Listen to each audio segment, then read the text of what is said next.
Over the past month, I've made a big change to my portfolio. I've sold all of my individual stocks, and it's the first time in my entire investing journey where I've held no individual stocks. We'll go through the reasons why I made the decision in this video, as well as providing a full financial freedom portfolio update. I've actually been away traveling for the past 4-5 weeks. You may notice a slight tan, or you may not, as let's be honest, it's probably already gone. But the reason why I'm mentioning that I've been away traveling is because I haven't been looking at my portfolio as much as I usually do. It's been quite nice to disconnect from the markets, as when I went away, the markets were in absolute chaos. There was so much volatility, they were going up and down so much every day. When I've come back, now I'm back, it seems that the markets are a lot calmer. Of course, it's nothing to do with me being back, but the timing seems to have worked out well, as at least at the time of recording, my portfolio is in a lot better position compared to when I went away. So let's get into it, and let's kick off by taking a look at where my portfolio stands today by bringing up my financial freedom tracker, which tracks all my portfolios. We can see across my ISA and my pension, I currently have a balance of £141,270. And overall, this means I'm up by just over 34k in pound terms, or in percentage terms, just over 32%. This is a massive jump compared to last time I did one of these videos. Last time I did one of these videos, the market was in a really bad place. I lost a lot of my value with my investments, and I was sitting at a balance of around 126k. So there's been a huge increase, a 15k increase since then, and most of that is down to the market recovery. So hopefully it stays that way. In terms of where I stand in my overall investing journey, you can see with this tracker here that I'm 14.1% of the way there to my financial freedom goal. If you're new here, I have a goal to build up my ISA and pension accounts to a 1 million balance by the age of 45 to reach financial independence, financial freedom. And I'm 14% of the way there, so a long way to go, but still a solid foundation. To help me reach my goal, I've made a commitment to deposit a minimum of £2,000 every month. And this month, I've stuck to that commitment, depositing £2,044. £1,500 of that went into my ISA, the first deposit of the new financial year, and £444 went into my workplace pension. In terms of the breakdown of the 141k between those two accounts, we can see the majority sits in my ISA, with £80,868 sitting in my ISA. We can go to the investments tab to see a breakdown of this. We can see that just under 77k is within my InvestEngine ISA, with the majority invested in global funds and a little bit in gold. Then we have my Trading 212 ISA, where I have just over 2,700, and we'll come back to this when we discuss about my decision to sell my individual stocks, as this is where they sat. Then I have a little bit in a Monzo ISA, £1,231, all invested in a global fund. And these three ISA accounts bring me to that 80,000 balance. I then have a pension account, which currently has a balance of £60,402. This account is invested in just global funds, 90% in a BlackRock World Fund and 10% in an emerging markets fund. So now we know what I'm invested in, what my current balance is, and how my investments have performed overall.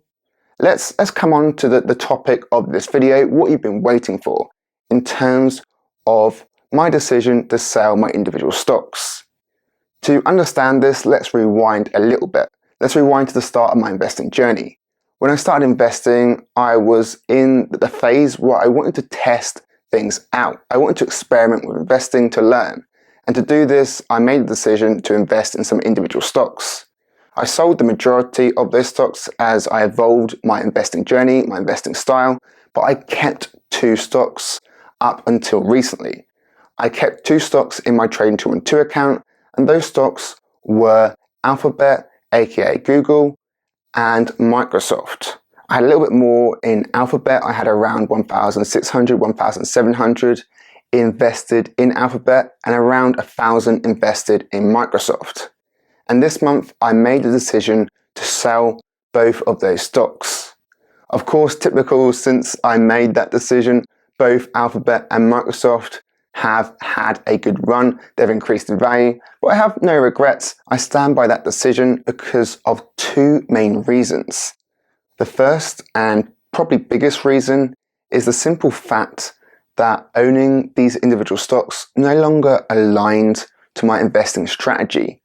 As I mentioned, my investing approach has evolved a lot over the years, and I now have a very much long-term strategy, a strategy focused on passive long-term investing. To achieve this, most of my portfolio is invested in global diversified equity funds, which simply follow the market. They don't try and beat the market.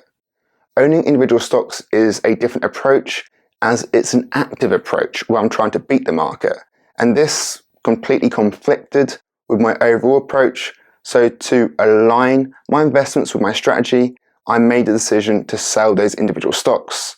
I'm not trying to be clever anymore. I'm not trying to beat the market. I'm trying to follow the market, and I'm focused on consistency above anything else, consistency in my deposits. So that was the biggest reason.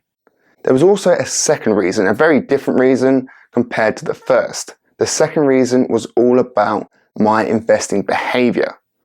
Although I was invested a relatively small percentage of my portfolio in these individual stocks, around 2,700 was invested in these stocks, which is a small percentage of my overall 140k portfolio, I was looking at the values of these stocks all the time. I invested in these stocks through Trading 212, where you can see live investment values, and I was always checking the app to see where these stocks stand. Individual stocks tend to be volatile. They go up and down a lot. They're subject to big swings, and I was always looking at the stocks, and I was spending so much time and energy looking at them. I didn't need to do this. I decided I didn't want to waste any more time and energy doing this. It completely conflicts with my long-term passive approach. So behavioral reasons were also, or one behavioral reason was also a key factor in me selling those individual stocks. They were the 2 key reasons, and you can probably guess what I did with the money from the sale by those reasons. I invested the money, which was around 2,700, into my preferred global equity fund, the SPDR MSCI ACWI.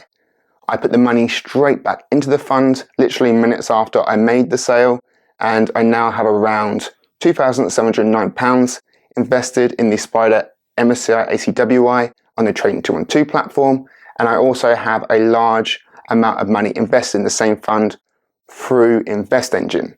I may decide to consolidate these portfolios at some point, so watch out for a video on that in the future. My decision to sell these individual stocks was based on specific reasons to do with my investing style, my investing journey, my investing approach. So please don't take this as financial investment advice. These stocks have actually increased significantly since I hit that sell button, so what do I know? I'd be up even more if I held on for a few more weeks, or if I just stayed invested. The reason I made that decision wasn't based on if I thought these stocks were going to do well in the future. It was based on reasons specific to my investing style, my investing approach. I did make a good profit still with the Alphabet stock. I was up over 90%, and with the Microsoft stock, I made a loss, a few percentage point loss. Between the 2 stocks, I was still up significantly in terms of Alphabet doing all that hard work and outweighing the loss I made for Microsoft. The fact I made a loss in one stock and made a profit in the other shows the risk of investing in individual stocks, in that you are completely concentrated in the performance for that individual stock. Going forward, my strategy is all about long-term global diversification, keeping it simple, keeping it long-term, and keeping consistent with my deposits. Going forward, I'm going to continue with that commitment of investing a minimum of £2,000 every month across my ISA and pension accounts. Let me know your thoughts on my investing strategy and whether you think I've made the right decision here. I'll be back next month with another financial freedom portfolio update, and if you want to follow along with the journey, then I greatly appreciate subscribe. I'm also working in the background on making the platform I showed today, my financial freedom tracker platform, available to you all, and I'll hopefully have some news about that soon. Thanks for watching and see you next time.